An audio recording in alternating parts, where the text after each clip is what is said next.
I've been at the Black Archives since 2013.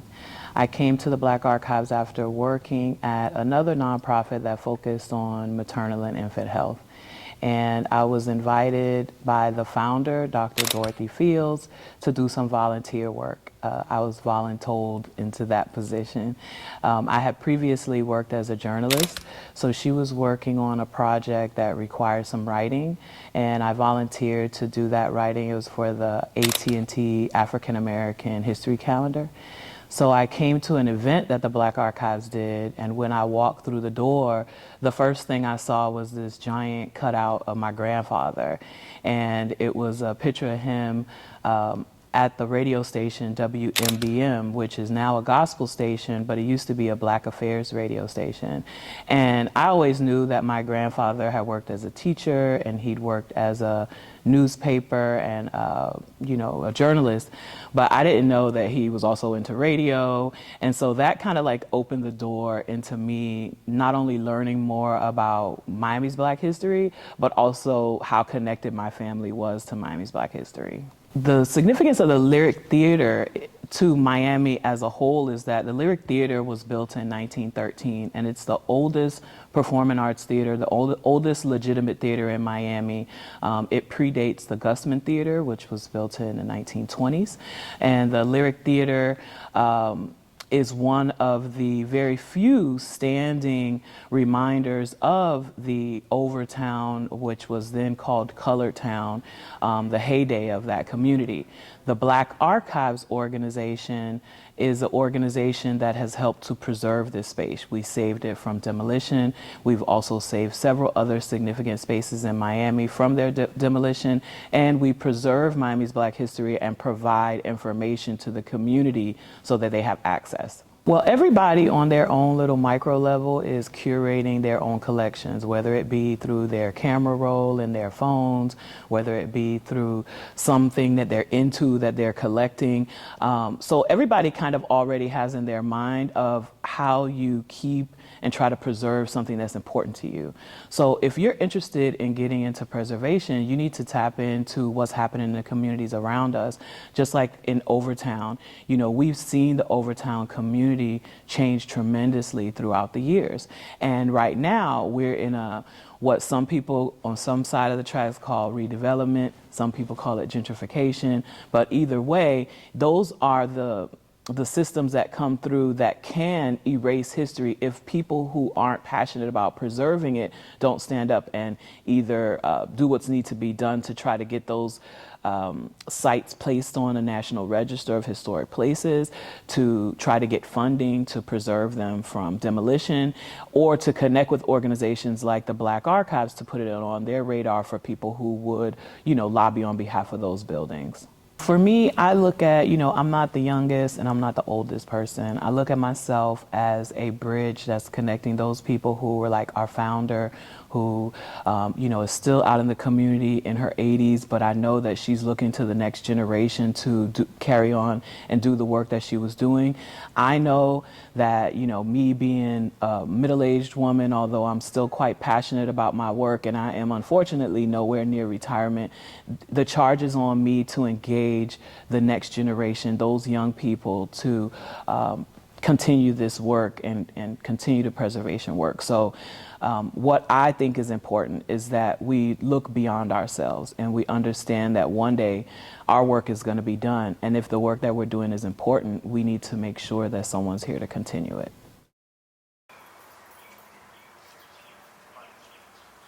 My name is Nadej Green, born and raised in the county of Dade. I grew up in the Little Haiti, El Portal area, a Harrisman Middle School baby, a Miami Northwestern High School graduate, proud graduate of Miami Northwestern High. Miami is home through and through. I love Miami. I love Black folks in Miami.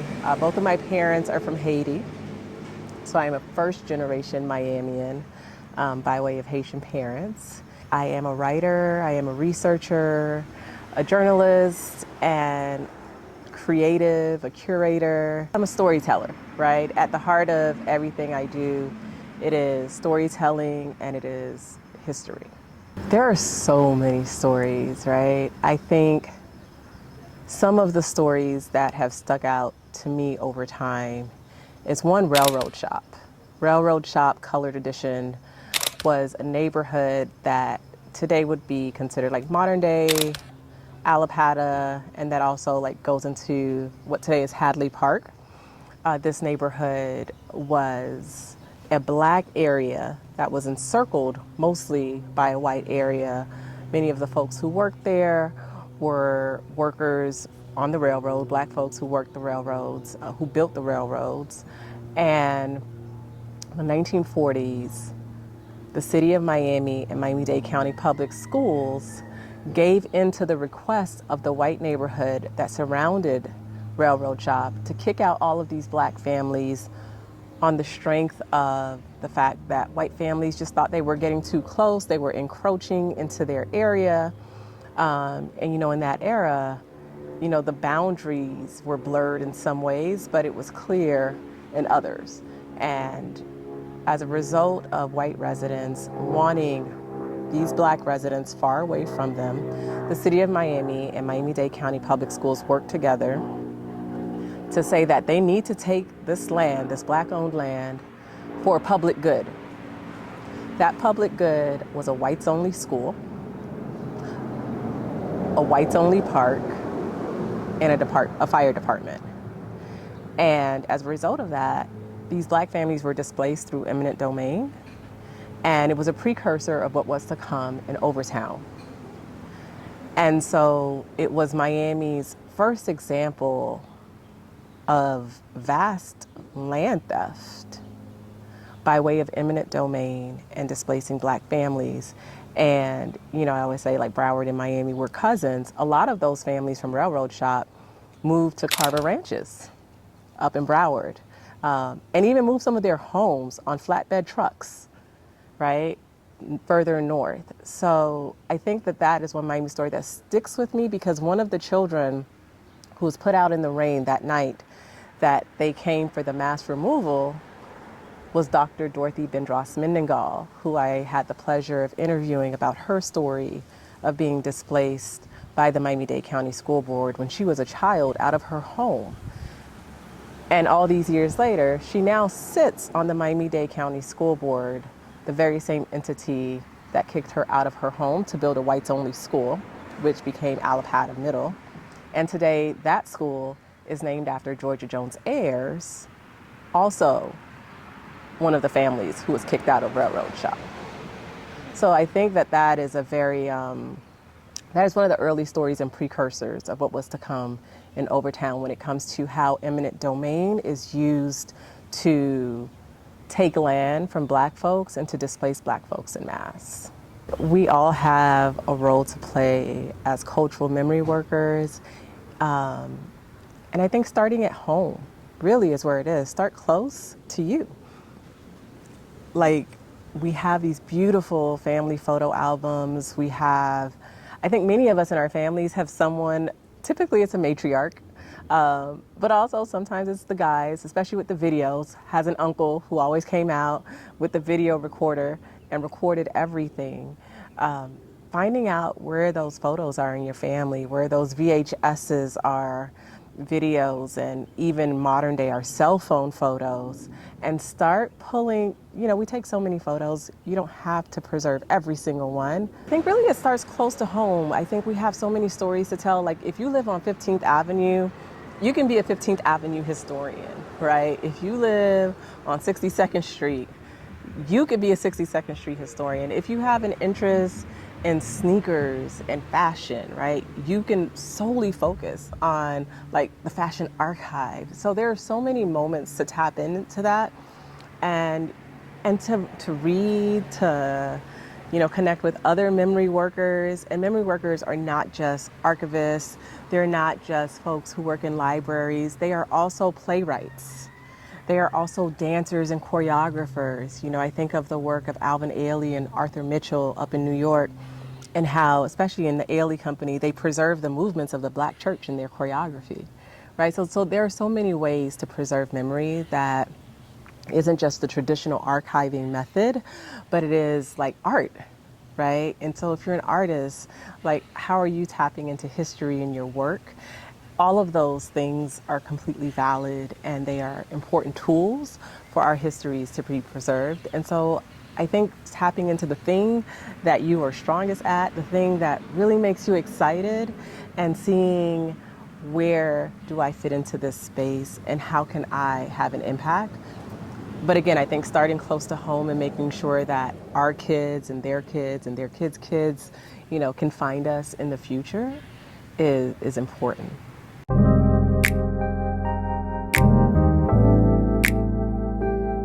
You went to Horace Mann Middle School. Horace Mann. And tell us about that. What was that like? It was interesting because when I was at Horace Mann, it was that era where there was still a lot of tensions, diasporic tensions between Haitians and African Americans. There were a lot of fights at school. There was a lot of bullying that would happen at school, but there were also like beautiful moments. Like I had a beautiful time at Horace Mann, right? I didn't get into fights, but I know that, especially for the students who were just coming from Haiti, who were quote unquote noticeably Haitian, who had accents, right? There was a lot of tension at Horace Mann Middle School. People would, walk together after school for safety. It was, Yanks versus Zoes, right? Like that conversation that if you're from Miami, we've had. I feel a lot of us have healed. Some of us have not. You have young people also taking in things that they're hearing from adults, and it just produced a really hard and just explosive cauldron, right? And we didn't have conflict resolution. It was like, all right, so we're gonna fight. And so there were a lot of fights, that would happen along ethnic lines. Like, are you Haitian or are you African American? There was a cluster of like Bahamians. There were people who would deny what they were in the hopes that that would not cause, any kind of beefs or whatever. You had like Larchmont projects right there by the bridge. And so like, we would joke like, be careful, don't get thrown over that bridge. So it was a time, we survived it. And now African Americans and Haitians break bread together in Miami. My African American friends probably can order food better in Creole than some Haitians, right? So I think as you get older, you also recognize what was at play, and also like what happens when we buy into like division. And who all is impacted, right? Because we were all in the same school system. The school to prison pipeline was real at Horace Mann Middle, as it is for many of our Black kids still today. So, I think that like those diasporic tensions, I wouldn't say it's completely healed, but I think we are in a much better space than we were back then, And I think that as adults, again, as an older millennial, like we can see how like young minds were doing some really dumb things at the time. Most people don't know New World was born out of Miami Northwestern.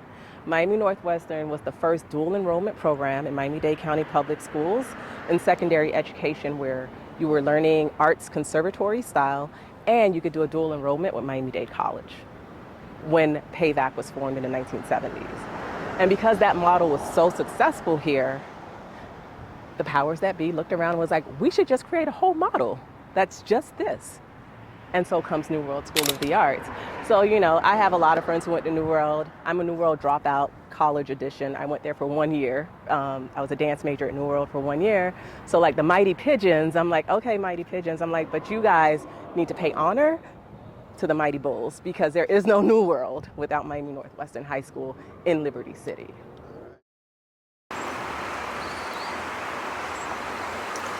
I'm Charles Farquharson, you know what I'm saying? I'm Jamaican American from Miami Gardens, Florida. Born and raised, was born at Mercy Hospital in Coconut Grove in 1985. I came up with Pat Jam 305 in 2015 as a way to show a lot of unknown and unseen history of Miami. And just, promote anything and everything that's Miami, especially the history, because I feel like that's important. And I feel like we was kind of losing our way as a city, so that's why I basically came up with that. And, that's how that goes. My page is very diverse. You're gonna see some of everything from black and white to current pictures, but you're gonna see some of everything that has something to do with Miami history, sports, religion, politics. I mean, everything is there. I try to cover all bases, you know, when I'm dealing with this. So I was always taught that if you don't know where you coming from, you really ain't gonna know where you going. You know what I mean? You gotta have some sense of who you are. You know, that's why it's called history, his story. You know what I'm saying? So, you know, you gotta have a sense of what went on before you, so you can have a sense of what direction you wanna go in with what you're doing in your time. So that's why I really feel like it's important, you know, especially in our city, you know, where it can get watered down a lot. You know, a lot of things will get watered down. So we got to just stay true to what it really is and know the history and keep on moving forward from there. Just go to your local libraries, you know, do some Google searches, you know what I'm saying? Speak to people in your community about, you know, historic things and things that, you know, you want to know from the past. And just start diving in, getting into this stuff. That's what I did, you know what I mean? I just started putting my mind to it. You know, I'm blessed because I had a whole lot of people, a gumbo of people that I could reach from and learn about this stuff. But now it's at a click of a button now. You can just say what you want to see or say what you want to know, and something pertaining to that will pop up. But then also do your due diligence to make sure that, you know, a lot of that information is, you know, correct. Stay true to you. Be you at all times, man. Don't change for nobody. Don't fold. Stay consistent. Stay persistent. Do your thing, man. Life is a balance. You can't have too much good. You can't have too much bad. That's clearly shown in the world. But just stay true to you and do your thing, man. Don't let nothing, you know, dim your light. You know what I'm saying? And just keep pushing no matter what you're going through. Yeah, man. We on Northeast 2nd Avenue. You know, this the very edge of Norland, the Norland neighborhood, you know what I'm saying? The office up there, Tootsie, Studio 183, you know what I'm saying? I grew up here, you know what I'm saying? On this side, this the Haitian store, you know what I'm saying? God bless the dead H.A.C. His daddy and uncles, you know, bought this store back in the day, you know what I'm saying? So, you know, we here, man. His people, they raised me up, bro, from back in Star Creek days, you know what I'm saying? His wife, they all remember me from when I was little, man, so that's why, kids, you know what I'm saying? So, that's why I'm able to come up here anytime I come. Anytime I come, they got me, bro. Every day. Anytime, man. I ain't been up here in years, man. You know I'm gonna remember y'all, man. Bless, man. You already know, yeah, he remember, man. Mommy. Hey. This the Haitian store in the hood, man. Get all this here. Mommy. Hey, what's up? What's up? What's up? Long time. Look. Oh, she, her hand wet. Look. Say hello. Another video. How you doing? So far, so good. Oh, Haiti. Yeah, you know how we pop up, mommy. We still doing it. We still doing it. Okay? Everything's okay, man. Yeah, man. I was thinking about SB, man. God bless today. Come when? What Haitian party? We go to the Haitian store so they can see. The whole world gonna see this. You know what I mean? She, from when I was little, man, right here. I know. Yes. So now look at you now. Yeah. Prestige, get Haitian prestige. Okay, yeah. And I see. See? Mommy won't let me pay for nothing, man. We need our country to Come get on, better yeah. because I got a lot of stuff to send to Haiti. Yeah. I See it. You see, yeah. That's what they do. They help the community. They help Haiti. They send the stuff, man. This is my people right here. I know. Northern Florida, man. Yeah. She blessed me with the prestige, the Haitian beer, man. Always since I was a child, man. This is my people. R.I.P. to SB, man. Much love, man. Yeah, thanks, man. Yeah, man. Blessing, man. You don't know how I go on. Yeah, you're good. Yeah, man, dog. You know how I go on. Grew up right there. Yes, sir. Right there, dog. 167. Right there, man. Right there. Bless, man. You don't know. Yeah, man. We here.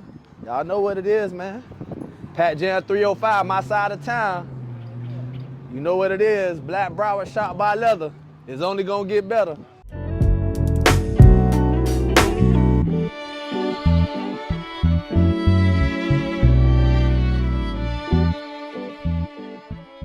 The part on the other side by the park where I'm from is called Sierra and Hibiscus. In the middle is Sierra Norwood. On the other side is Cloverleaf, but you got Cloverleaf Park right there. So you see how all the names is interchangeable and connected. And we actually in Norwood right now at Miami Northern Senior High. You know, when we was growing up, we really ain't had no identity on this side. You know what I'm saying? So we came up with the name Uptown. You know what I'm saying? We was the furthest north in Miami. You know what I'm saying? So, you know, we came up with the name Uptown and it just stuck. And, you know, Northern ain't, like I say, Northern ain't really have nothing to rep like that. We gave them something to rep, you know what I'm saying? And some people call us Carol City, some people don't. That's fine with me. You know, it don't matter. We New Orleans though. We over here and we doing our thing. Little Jamaica, you know, we got all type of names, man. A lot of Jamaicans, a lot of Haitians, a lot of Caribbean vibes. You know, we ride the script 441, 183rd. You're gonna see exactly what I'm talking about, man. This the new school, by the way. We got this school because we was kicking all type of behind in sports. You know what I'm saying? Football, basketball, and you know, we doing our thing, man. But here we are. Miami Northern Senior High, Miami Gardens, Florida, man. This the east part, this the east side. You know, 27 separate us from Carol City side, and this is Northern side over here. We need to get unified, black people, period, but Miami, Broward, West Palm, the Miami metropolitan area, we need to get together and we need to just take the nation by storm, man. We need to keep pushing the history, keep pushing the music, keep pushing anything that's positive and that's gonna progress us, dog. That's it, you know what I'm saying? All the other stuff is secondary and to the wayside, dog. Let's do what we gotta do, man. Y'all know what I'm talking about. Pat Jan 305, man.